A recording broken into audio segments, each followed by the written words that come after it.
Hey everyone, Noir here. Let's get into today's Reddit story. I watched my girlfriend lace her fingers through another man's hand just minutes before I was supposed to ask her to marry me. Standing there in the middle of a crowded festival, I realized the $12,000 I had spent creating her dream proposal had become the most expensive mistake of my life. What neither of them knew was that everything for that night was already paid for, reserved, and completely under my control. Instead of causing a scene, I made one quiet decision that turned their perfect little moment into something they never saw coming. My name is Nathan. I am 30 years old, and I work as a project manager for a medium-sized construction company in Portland. Most of my life follows the same predictable routine. I wake up early, visit job sites, spend hours buried in schedules and spreadsheets, squeeze in a workout, head home, and do it all again the next day. Planning is second nature to me because surprises usually create expensive problems at work. My girlfriend Vanessa is 28 and works in marketing. We had been together for a little more than 3 years and shared a small one-bedroom apartment. Since I earned more than she did, I covered a larger share of our expenses. We even kept a shared calendar, although I was usually the only one who actually paid attention to it. For the previous 6 months, I had been secretly putting together the perfect proposal. I was not interested in one of those over-the-top flash mobs or anything that would make strangers uncomfortable. I wanted something elegant and personal, but still the kind of moment Vanessa would proudly show off to everyone she knew.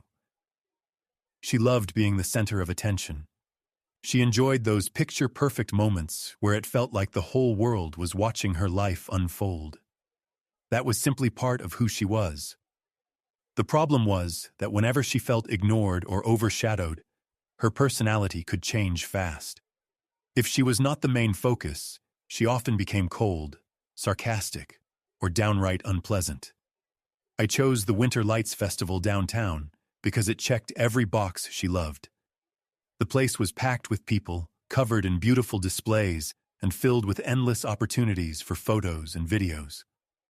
I hired an event coordinator who reserved a private viewing space just for us. I booked a professional photographer, arranged for a small string trio to perform the one song she always played while we cooked dinner together, and ordered champagne along with those ridiculously expensive little desserts she always claimed she did not like, even though she never left a single bite behind. By the time I paid for permits, deposits, and every vendor involved, I had spent just under $12,000. Looking back, I know that sounds completely unreasonable. Honestly, it probably was. Still, I convinced myself it was worth it because this was supposed to happen only once, and I had enough money saved to afford it. The week before the festival, Vanessa became unusually difficult to be around. Everything seemed to bother her. She criticized the way I breathed, complained about my driving, and somehow even found fault with how I loaded the dishwasher. Whenever I gently asked if something was wrong, she either forced a tight smile and insisted everything was fine, or accused me of creating drama because I could not handle being with a confident woman. Around that same time, she started mentioning one of her coworkers, Derek, almost every day. I tried not to overthink it. People naturally talk about the people they work with, and I did not want to become one of those jealous, suspicious boyfriends who imagined problems where none existed. On the afternoon of the festival, I picked Vanessa up after she finished getting ready at one of her friends' apartments. She stepped outside wearing a black coat and a pair of boots, and honestly, she looked incredible. Less than a minute later, she complained that my car was too warm. Then she glanced at her phone, frowned, and casually mentioned that several people from her marketing team might also be attending the festival because, according to her, everyone had apparently made the same plans for the evening. We arrived just as the lights across the festival came alive. I told Vanessa I needed to check in with the event coordinator one last time to make sure everything was running on schedule. She rolled her eyes and joked that I was acting more like her father than her boyfriend. I laughed, brushed off the comment, and headed toward the vendor area with my heart pounding from equal parts excitement and nervous anticipation. As I made my way through the crowd, I caught sight of Vanessa standing near one of the drink booths. She was holding someone's hand. Not casually. Not the kind of brief touch between coworkers or friends. Their fingers were fully intertwined, relaxed and comfortable, as if they had done it countless times before. When the man turned his head, I recognized him instantly. It was Derek. I stopped walking so suddenly that it felt like my feet had been nailed to the ground. Vanessa was facing him with a smile I had not seen directed at me in public for a very long time. Derek leaned toward her, whispered something into her ear, and she laughed before giving his hand another affectionate squeeze. There was nothing accidental about it. Nothing awkward. Nothing that could be explained away as innocent. For one brief second, I searched for another explanation. Maybe I had misunderstood what I was seeing. Maybe it was some strange inside joke from work. Then Vanessa lifted their joined hands, spun underneath his arm with a playful smile, and any hope that I had imagined it disappeared. The feeling in my stomach dropped like a rock. My face burned with heat before suddenly going cold. I walked toward them slowly. I had no interest in creating a public scene. The festival was packed with people taking pictures under the lights, while music echoed through every corner of the street. Vanessa still had not noticed me. Derek did. The moment our eyes met, he immediately looked away with the unmistakable expression of someone who knew he had been caught. A second later, Vanessa finally turned around. The moment she saw me, her face changed, not with guilt, with irritation. She casually let go of Derek's hand as though it meant absolutely nothing. "Oh, hey," she said. Her voice sounded exactly like someone greeting a person they had forgotten was supposed to be there. Then she glanced at my empty hands, almost expecting me to be carrying drinks or snacks. When she realized I was not, she actually let out an annoyed sigh. I looked at her and asked, as calmly as I could, "What's going on?" I was doing everything possible to keep my emotions under control. Vanessa rolled her eyes. "Relax," she said. "We work together." Derek never opened his mouth. He simply stared down at the ground as if it might somehow swallow him whole. "You were holding hands," I replied. "Your fingers were literally intertwined." She shrugged without the slightest hint of concern. "It is a festival," she answered. "People do that. Stop acting so weird." Then she looked over at Derek and gave him a small smirk, almost like I was the one making a fool of myself. That expression is something I still cannot forget. I asked her why she had spent the entire week talking about Derek, why his name kept coming up in every conversation, and why she had been treating me like I was nothing more than an inconvenience. Instead of answering the question, Vanessa fired back that I was always searching for something to be angry about. She said I was trying to ruin the evening by picking a fight when we were supposed to be enjoying ourselves. Derek finally broke the silence. "Hey man, it isn't what it looks like." He sounded nervous, but the words came out like he had practiced them before. Vanessa cut him off before he could say anything else. "Nathan, don't do this right now." She stepped closer and lowered her voice. "If you ruin tonight, I swear I'll never forgive you." That was the moment I realized she thought she was the one in control. Meanwhile, I was standing there with an engagement ring in my pocket and a private proposal waiting just a couple of blocks away. For a few seconds, I stood completely still, thinking through my options. I could call her out right there, make a scene, and force the truth into the open. But that would not change what I had already seen. It would only make me look like the emotional one. Pretending everything was fine and going through with the proposal felt even worse. Vanessa watched my face, expecting me to apologize or back down like I usually did whenever she pushed hard enough. This time, I wasn't going to. I nodded. "You're right," I said calmly. "I'm not going to ruin the night." She relaxed immediately. Without another thought, she turned back toward Derek as if the whole situation was over. That reaction told me everything I needed to know. "I need to check on something with the event coordinator," I said. "You two enjoy the festival." She barely looked at me.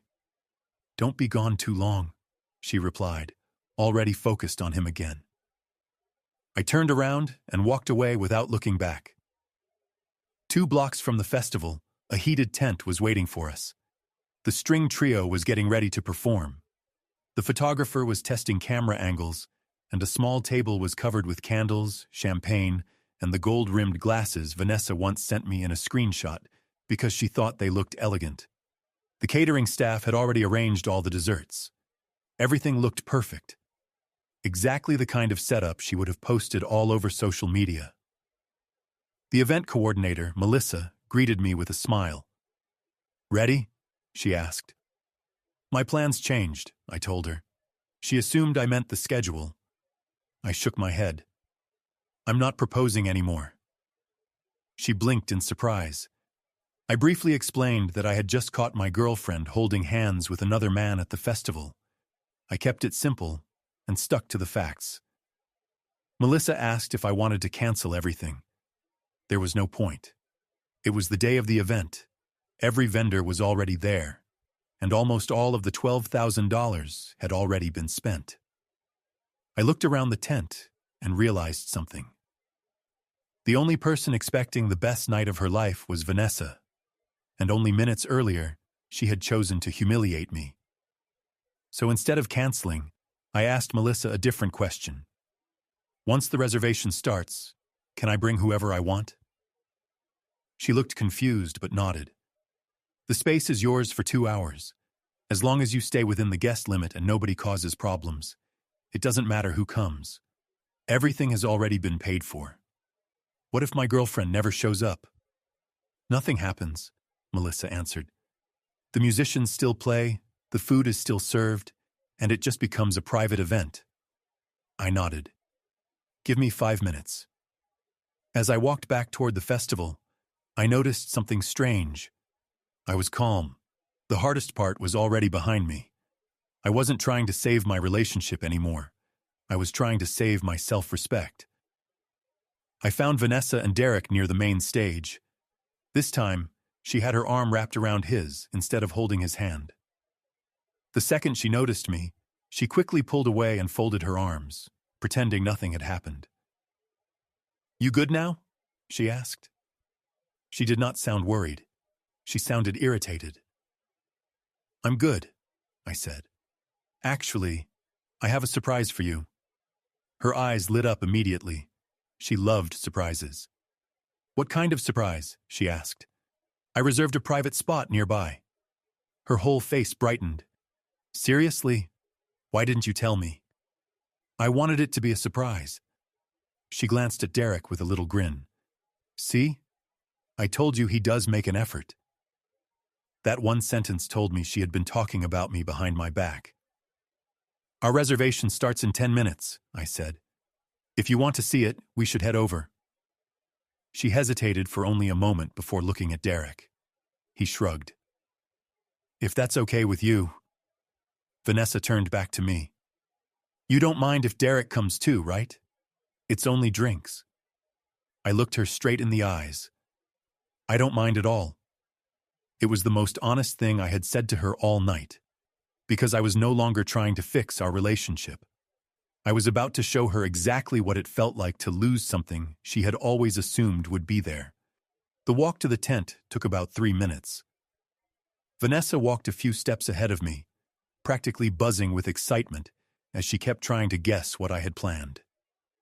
Derek followed just behind her. He looked like he knew he probably should not be there, but he also was not about to turn around and leave on his own. "I swear, if this is just some regular bar or something, I'm going to be so disappointed," Vanessa joked. She laughed after saying it, but I knew her well enough to know she was only half kidding. She always made comments like that to keep the pressure on me. As soon as we turned the corner, the tent came into view. The soft lights glowing through the walls, the candles, the music, and the decorated tables immediately caught her attention. She slowed to a stop and grabbed my arm. Wait, what is this? She asked quietly. Her eyes moved from one detail to another, taking everything in. Melissa greeted us with a warm smile. Welcome. Everything is ready whenever you are. She looked at me, waiting for my signal. I simply nodded. Derek stepped inside and looked around. Wow, this is really nice, he said. Vanessa walked farther into the tent. She noticed the champagne chilling on ice, the desserts arranged perfectly across the table, the photographer adjusting his camera, and the string trio playing softly in the background. Then I watched the realization hit her. She slowly turned toward me. Nathan, what is all this? I slipped my hand into my coat pocket and wrapped my fingers around the ring box. For 6 months, I had imagined this exact moment. I had practiced my speech while driving to work, while showering, even lying awake at night. None of those words mattered anymore. I pulled my hand back out without the ring. This was supposed to be the night I asked you to marry me. The musicians kept playing because they had no idea what had just happened. The photographer froze in place. Even Melissa looked stunned. Vanessa stared at me, then at the decorations, then over at Derek before looking back again. You were going to propose? Here? I nodded once. Derek quietly took a step backward, suddenly realizing he had walked into something deeply personal. Then Vanessa spoke again. Why didn't you tell me to dress better? I just looked at her. That was the first thing she cared about. Not what I had planned. Not how much time or money I had invested. Not the fact that I had been ready to ask her to spend the rest of her life with me, her outfit. Everything inside me became strangely calm. The anger disappeared. The disappointment stayed, but the confusion was gone. You look fine, I said. She frowned anyway and straightened her coat before asking the photographer, Have you taken any pictures yet? Not yet, he answered awkwardly. Derek cleared his throat. I can wait outside if this isn't a good time. Vanessa barely acknowledged him. Her eyes stayed fixed on the outline of the ring box, still visible through my coat pocket. So, why didn't you go through with it? There was no apology. No attempt to explain what I had seen. No denial. Just a question. Like she deserved an answer before giving one herself. I kept my voice calm. Because 10 minutes ago, I found you holding hands with Derek.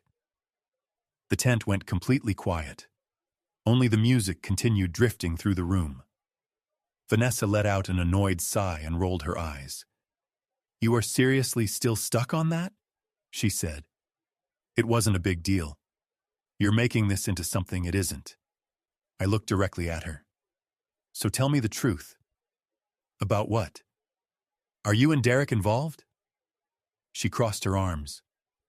Nathan, you're embarrassing yourself in front of everyone. Before I could respond, Derek finally spoke. Vanessa, maybe we should just tell him. She turned and shot him a look so cold that he stopped talking immediately. He looked away without finishing his sentence. That was all I needed to see. I reached into my pocket, pulled out the ring box, and gently placed it on the dessert table. I never opened it. I never dropped to one knee.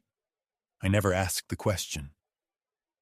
That ring was meant for someone who respected me, I said quietly. Someone who didn't make me feel like I was competing for her attention.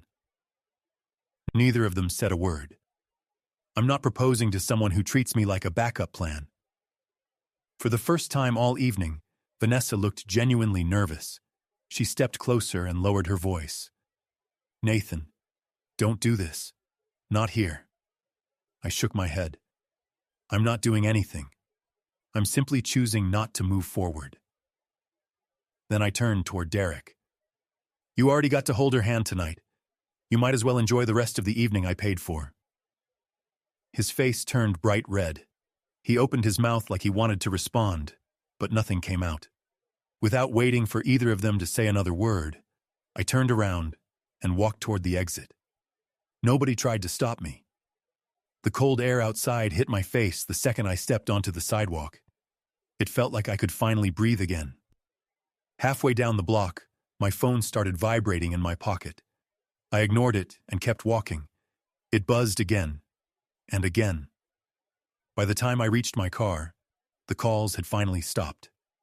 I climbed inside, shut the door, and sat there for a minute without starting the engine. The silence felt better than anything I had heard all night. Finally, I unlocked my phone. 8 missed calls, 3 text messages from Vanessa. "Where are you? This isn't funny. Get back here right now." Not a single apology, not one explanation, just demands. A few minutes later, another message appeared. "Why would you humiliate me like that?" I stared at the screen and actually laughed under my breath. I had not yelled. I had not insulted her. I had not exposed her in front of the crowd. I calmly explained why I was walking away and left without making a scene. Yet somehow, she had already convinced herself that she was the victim. In her version of the story, I was the one who had humiliated her. I got in my car and drove home. Since both of our names were on the lease, I did not do anything reckless like changing the locks. Besides being illegal, it would have solved nothing. Instead, I packed a duffel bag with a few days' worth of clothes, my toiletries, and the essentials before driving to my brother's place across town. On the way, I called our property manager. I asked about early lease termination, reassignment, and subleasing options. I wanted facts before emotions. Halfway through the drive, Vanessa called again. This time I answered. She immediately launched into a speech about how I had blindsided her, embarrassed her in front of Derek, and made everyone in the tent stare at her. I let her finish without interrupting. When she finally stopped talking, I asked one simple question. "Were you or were you not holding his hand?" She sighed. It was harmless. I asked another question. "Are you emotionally involved with Derek?" She snapped back. "That's none of your business if you're going to act like this." That was all I needed to hear. "I'm staying somewhere else for now," I told her. "We'll deal with the apartment and everything else this week." Then I ended the call. Almost immediately, my phone started lighting up again. At first, every message was angry. Then, little by little, the tone changed. The anger turned into panic. "You're seriously overreacting. Please call me back. We can fix this. Derek doesn't mean anything. You're really throwing away 3 years over nothing." That last message stood out. Over nothing. Seeing another man holding her hand in public was apparently supposed to mean nothing. By the time I reached my brother's house, I had more than 30 notifications waiting for me. Missed calls, text messages, even a couple of messages on Instagram. I ignored every one of them. I needed one clear decision, not another endless argument. Sitting on my brother's couch, I read through everything she had sent. Every message followed the same pattern. First, she blamed me. Then she minimized what happened. After that, she started begging. "You're acting crazy. It was only a hand. He's just my coworker. You embarrassed me. Please answer. We need to talk." Nearly an hour later, one final message appeared. "I love you." It didn't feel sincere. It felt like another tactic. What stood out most wasn't what she said. It was what she never said. She never apologized. She never admitted holding another man's hand was inappropriate. She never accepted responsibility for anything. Everything was about convincing me that I was wrong. I already knew how the conversation would go if I kept responding. She would cry. She would tell me I misunderstood what I saw. She would promise to create boundaries with Derek without ever admitting she had crossed one. The discussion would just go in circles. I have no patience for that. Managing construction projects has taught me something. When a project fails inspection, you either fix the problem properly or shut the project down. You don't pretend the damage isn't there. As far as I was concerned, this relationship had already failed its inspection. So I sent one final message. I'm ending this relationship. We'll sort out the lease and our belongings this week. Don't contact me again tonight. Then I blocked her number. After that, I blocked her on Instagram, then Facebook, even LinkedIn. She had messaged me there during an argument once before, so I wasn't taking any chances. I wasn't trying to punish her. I simply knew exactly how she operated. Whenever she felt herself losing control, she pushed harder. Blocking every route removed her ability to keep pulling me back into the conversation. It took less than 5 minutes before my brother's phone started ringing. The caller was Vanessa. He looked over at me with one eyebrow raised. I simply shook my head. He declined the call. A few seconds later, she texted him asking if I was staying at his house. At that point, it was obvious. She wasn't panicking because she had lost me. She was panicking because she had lost control of the situation. The following morning, I found an email from her waiting in my inbox. The subject line read, "We need to fix this." She was running out of ways to reach me. The next afternoon, while Vanessa was at work, I went back to the apartment. I knew she had a client meeting every Tuesday morning across town, so the place would be empty. I wasn't sneaking around. I had already told her we would start dealing with logistics, and that was exactly what I was doing. My brother came with me. Not because I expected drama, but because having a witness is always smart when you're dividing property after a breakup. The apartment looked exactly the same. Her shoes were still by the front door. The blanket on the couch was folded the way she always liked it. My laptop was still sitting on the desk. It was strange how a place that had felt like home just a day earlier suddenly felt like somewhere I no longer belonged. I packed my clothes, my personal documents, my watches, and everything I had personally paid for. I left every item that clearly belonged to Vanessa exactly where it was. Before leaving, I took pictures of every room.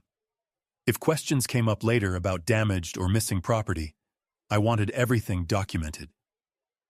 While I packed, my brother checked the mailbox. He came back holding a small envelope addressed to both of us. Inside was a printed thank you card from the event company. They thanked us for choosing them to celebrate our engagement and invited us to tag them in photos after the event. I couldn't help laughing at the timing. Before we left, I reset the Wi-Fi password since the account was under my name. I also removed my payment card from our streaming subscriptions and our shared grocery delivery account. Not to get even, just to separate our finances cleanly before things became more complicated. Finally, I emailed the property manager to confirm that I wanted to move forward with the lease reassignment process and asked what the next steps would be. When my brother and I walked out of the apartment, I felt surprisingly calm. I wasn't angry anymore. I wasn't heartbroken. For the first time since the festival, everything felt clear. About 2 hours later, my brother sent me a screenshot that made my phone buzz again. A couple of hours later, my brother sent me a screenshot. Vanessa had posted an Instagram story that read, "Some people destroy their own happiness because of insecurity." She never mentioned my name or explained what had happened, but she did not have to. Within an hour, mutual friends started reaching out, asking if we had broken up and whether everything was okay. I ignored every message. I had no interest in fighting over who could tell the better version of the story. Around 6 that evening, an unknown number called me. I let it go straight to voicemail. It was Vanessa. Her voice sounded completely different from the night before. The confidence was gone. She sounded nervous, almost desperate. She said she had come home and realized half of my things were missing. She asked if I was really moving out without talking to her first. Then she repeated that Derek had only been being friendly and accused me of twisting the situation into something it was not. But then she said one sentence that explained everything. "I didn't think you'd actually leave." I replayed that line several times. She didn't think I would leave. That was the entire problem. She believed I would stay no matter how she treated me. She expected me to argue, cool off, and eventually go through with the proposal because I had already spent the money and invested 3 years into the relationship. She assumed walking away was never a real option. She was wrong. Instead of making me angry, that voicemail gave me peace. It confirmed I had made the right decision. Over the next few days, everything became business. I never unblocked her. The only communication between us happened through email, and every message stayed focused on the apartment. Dates, paperwork, deadlines, nothing else. More than once, Vanessa tried to pull the conversation back toward our relationship. She wrote things like, "Are we really throwing away 3 years over one misunderstanding?" I ignored those parts completely. If an email contained 1 practical question and 3 emotional paragraphs, I answered only the practical question. Eventually, the property manager confirmed that either one of us could keep the apartment if we qualified on our own. Vanessa's income was enough to take over the lease, although it would make her budget much tighter. I immediately agreed to sign the reassignment paperwork. I wanted a clean break. I never asked her to repay the money I lost on the proposal. $12,000 was expensive, but compared to marrying the wrong person, it was a bargain. I looked at it as the price of learning the truth before it was too late. A mutual friend reached out about a week later. He told me Vanessa and Derek had been spending a lot of time together at work. Apparently, several people in her office weren't surprised by everything that happened. That hurt. For about 5 minutes. Then it simply confirmed that I hadn't imagined anything that night at the festival. About a week later, one final email from Vanessa landed in my inbox. For the first time, it contained something that almost sounded like accountability. She admitted she enjoyed the attention Derek gave her. She said he made her feel attractive and appreciated. She also insisted that nothing physical had ever happened beyond holding hands. Maybe that was true. Maybe it wasn't. By then, it no longer mattered. The problem had never been just the hand-holding. It was the disrespect, the lies, and the assumption that I would always stay no matter what she did. I replied with one short paragraph. "I'm not interested in competing for basic respect. I genuinely wish you the best. Please let me know once the lease transfer has been completed." That was the last message I ever sent her. 2 weeks later, the reassignment paperwork was finalized. The following Saturday morning, I returned to the apartment and picked up the rest of my belongings while she was away. I loaded the last box into my car, closed the trunk, and drove away without looking back. Since then, a lot of people have asked me the same question. Do I regret not proposing anyway? Not even a little. The truth is simple. When someone believes you will never leave, they slowly start seeing how much they can get away with. She kept pushing because she thought there was no consequence. I simply showed her exactly where my line was, and once she crossed it, there was no going back.